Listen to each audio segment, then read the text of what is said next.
स्वराज्य न्यूज मराठी, माझा हक्क माझं राज्य स्वराज्य।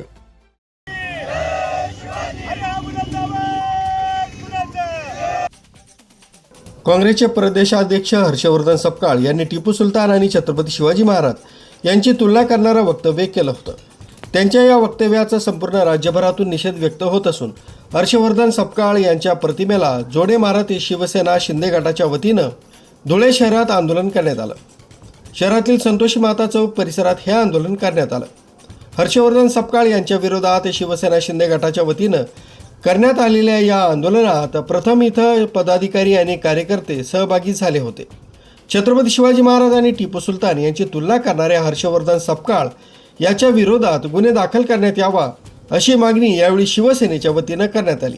हिंदवी स्वराज्याचे संस्थापक आमचं दैवत राजे छत्रपती शिवरायांबद्दल बेताल वक्तव्य करणाऱ्या काँग्रेसचे प्रदेशाध्यक्ष हर्षवर्धन सपकाळ या हरामखोराचा आम्ही शिवसेनेच्या वतीने या ठिकाणी जाहीर निषेध करतो। ज्या टिप्या सुलतानने एकेकाळी असंख्य शेकडो हिंदूंची त्या ठिकाणी कत्तल केली, असंख्य हिंदूंना त्या ठिकाणी तलवारीच्या जोरावर इस्लाम धर्म स्वीकारायला भाग पाडलं, हिंदूंना त्रास देणारा क्रूर कर्म असा नालायक टिप्याची बाजू घेणं ही या काँग्रेसच्या नेत्यांची हर्षवर्धन सपकाळाची त्या ठिकाणी मानसिकता झालेली आहे। कोणाला खुश करण्यासाठी त्या ठिकाणी हे वक्तव्य केले जात आहे हे संपूर्ण भारताला आणि या महाराष्ट्राला या ठिकाणी माहिती आहे।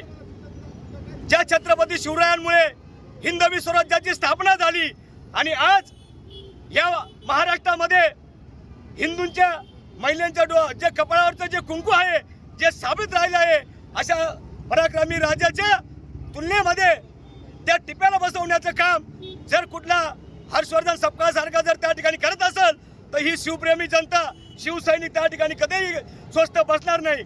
आम्ही शिवसेनेच्या वतीने या ठिकाणी सपकाळचा जाहीर निषेध करतो आणि इशारा देतो की तुम्ही या ठिकाणी माफी मागितली पाहिजे आणि काँग्रेसच्या वरिष्ठांनी या मनोरुग्ण हर्षवर्धन सपकाळचा त्या ठिकाणी राजीनामा घेतला पाहिजे, नाहीतर येणाऱ्या काळामध्ये शिवसैनिक ज्या ज्या ठिकाणी या सपकाळ आम्हाला निदर्शनास येईल त्या ठिकाणी त्याला चपलेच्या जोडप्याने त्या ठिकाणी मारण्यात येईल।